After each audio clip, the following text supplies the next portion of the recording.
안녕하세요, 비보이스틸 박지훈입니다. 이번 시간에 알아볼 동작 바로 원핸드 팝입니다. 사실 정확한 명칭은 이제 훅, 깡총깡총 뛰다 뭐 이게 맞는데 팝은 팡팡 터진다 뭐 그런 뜻이니까요. 다만 한국에서는 핸드팝이라고 불러도 뭐 상관없습니다. 사실은 거의 뭐 한 손 튕기기 뭐 이렇게 늘 불러요. 자, 오히려 뭐 핸드홉이라고 하면은 못 알아듣는 경우가 있을 수도 있어요. 무슨 기술이냐? 말 그대로입니다. 손으로 깡총깡총 튕기는 거예요. 1990년대에 에어포스 크루의 오르코라는 비보이가 처음 선보이고 나서 스타일 알라먼트의 비보이 크럼스가 대중화시킨 기술입니다. 지난번 에어체어 시간에도 스타일 엘레먼트의 포원이라는 비보이가 등장을 했었는데, 브레이킹에 관심이 많으시다면 이 스타일 엘레먼트를 한번 검색해 보셔도 좋을 것 같아요. 전세계 브레이킹에 지대한 영향을 끼친 크루입니다. 바로 구조부터 알아보도록 하죠. 여러분들 일단 물구나무를 서야 됩니다. 두 다리를 오므렸다가 하늘로 쭉 펴주는 동작을 한번 해보고요. 그 다음에는 다리를 오므렸다가 펴는 걸 스냅을 줘서 탁 치듯이 해봅니다. 몸 전체가 통 튕기는 듯한 느낌이 날 수 있도록요. 자, 이번에는 다리를 오므릴 때 팔도 살짝, 아주 살짝만 구부려서 쿠션을 주고요. 다리를 위로 튕기는 순간에 타이밍을 맞춰서 팔도 같이 밀어줍니다. 손이 바닥에서 순간 떨어지면서 몸이 점프가 되는 것을 볼 수가 있죠. 이걸 반복하는 겁니다. 점프를 뛰고 떨어질 때 다시 다리를 오므리며 팔도 준비를 해주고 다시 뛰어오르고 다시 뛰어오르고 다시 뛰어오르기를 반복하는 거죠. 여기까지가 핸드팝.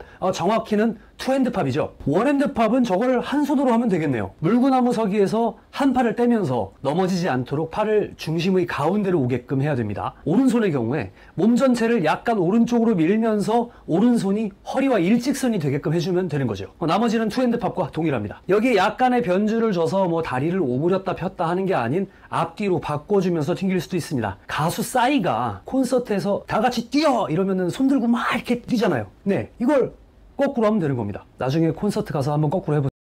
자, 이 기술 어려울까요? 두 손으로 하는 건 뭐 생각보다 할만합니다. 물구나무만 설 줄 알면 바로 연습을 할 수가 있어요. 물구나무를 아주 잘 서지 못해도 이 튕기는 타이밍만 감을 좀 잡으면 튕기면서 오히려 그냥 서 있는 것보다 오래 서 있을 수도 있고요. 한 손으로 하는 건 상당히 어렵습니다. 물구나무를 서면서 중심을 완전히 잡지 않은 상태로 뭐 한두 번 그냥 이렇게 튕기는 그런 정도까지는 금방 할 수도 있는데, 이 계속 튕기는 건 상당한 연습량을 필요로 해요. 일단 근력, 강한 근력이 필요합니다. 이 핸드팝은 튕기는 것보다도 떨어지는 걸 받는 게 아주 어렵거든요. 몸 전체의 체중이 떨어지는 걸 이 한 팔로 받으면서 그 충격을 견디고 흐트러지지 않게 꽉 잡고 있어야 돼요. 손목, 뭐 팔꿈치, 어깨에 가해지는 스트레스가 꽤 크죠. 아까 예로 들었던 콘서트 점프 있죠. 그거 한 다리로 한번 뛰어보세요. 뭐 한 10번, 20번 뛰다 보면 이제 다리에 막 통증이 오기 시작하거든요. 그걸 한 팔로 다 견뎌야 되는 거예요. 어마어마하죠. 안전하게 오랫동안 하려면 관련된 근육들의 추가적인 트레이닝이 반드시 필요한 기술이에요. 변형 많습니다. 상대적으로 한 팔과 다리가 자유롭기 때문에 그걸 활용해서 아주 다양한 것들을 할 수가 있어요. 대표적으로 뭐 엘보우 튕기기가 있죠. 팔꿈치로 튕기는 게 능숙한 사람들은 저렇게 물구나무로 올렸다 내렸다 뭐 이걸 한 손으로 하는 것도 가능하고요. 뭐 다리 모양을 바꾸는 것들, 다리가 자유로우니까 아주 다양한 모양들을 만들 수가 있습니다. 뭐 가부좌를 들 수도 있고요. 스레드라고 해서 한 손으로 다리를 잡고 그 사이로 다른 다리를 빼는 이런 동작을 하면서 튕길 수도 있죠. 뭐 한 손으로 하는 모든 프리즈들과의 연결이 아주 원활한 편입니다. 산책하듯 동네를 한 바퀴 돌 수도 있고요. 전력 질주를 할 수도 있습니다.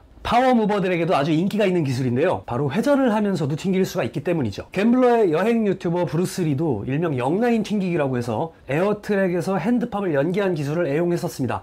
그 외에도 많은 파워 무버들이 다양하게 사용을 했어요. 근데 이 최근, 그러니까 뭐 한 5년에서 10년? 최근이 아닌데 아무튼 간에 이 정통 파워무버들이 좀 많이 사라지면서 이 원핸드팝 연계를 보기가 좀 힘들었던 것 같아요. 파워무브 고공 연결해서 핸드팝을 쓰는 걸 소위 말해 바닥을 잡는 무브다 라고 해가지고 컨트롤이 아주 중요한 분야이기 때문에 스피드가 좀 떨어질 수가 있거든요. 아주 잘하지 않으면 뭐 느려서 뭣도 없고, 한마디로 가성비가 좀 떨어지는 그런 분야인 거죠. 뭐 최근에 파워무브로 급부상하는 일본 쪽 뭐 젊은 비보이들만 봐도 대부분이 이제 원핸드팝 같은 것보다는 스핀을 위주로 하는 스피드스터들이 많기도 하고요. 릴 아목 같은 일부 몇 명의 비보이들을 제외하면 원핸드팝을 주력으로 쓰는 댄서들을 점점 보기가 힘든 게 현실이었습니다. 자, 그런데 이 살다 보니까 나타나더라고요. 비보이 알빈 그리고 마이티 제이크, 이 두 사람인데요. 개인적인 생각을 조금 보태자면 핸드팝 파워무브 연계는 이 두 사람 걸 보면 그냥 끝날 것 같다는 생각이 들 정도예요. 과거 선배 비보이들에게 분명히 영향을 받았으나 그 레벨을 이미 뛰어넘은